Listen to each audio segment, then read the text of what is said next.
Naririnig mo ba ang iyak ng sanggol sa gitna ng gabi?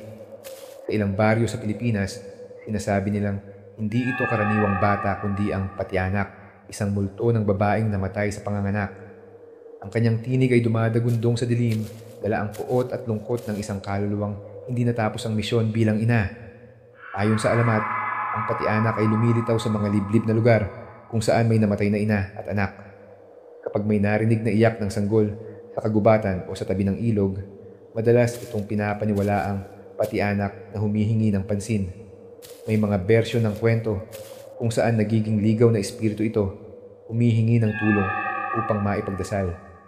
Sa ibang paniniwala, isa itong mapanlinlang na multo na nagpapakita bilang umiiyak na bata upang akitin ang mga naglalakbay, at kapag nilapitan, nagiging nakakatakot na anino ng babae. Sa kasaysayan ng folklore, ang patianak ay paalala ng mataas na panganib ng panganganak noong sinaunang panahon. Kaya ito ay naging bahagi ng kwentong kababalaghan upang ipaliwanag ang misteryo ng biglaang pagkamatay ng ina at anak.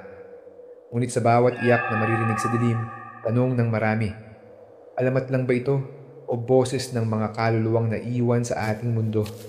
Sundan ng alamat at lagim para sa mas marami pang myths, legends, at Philippine horror story.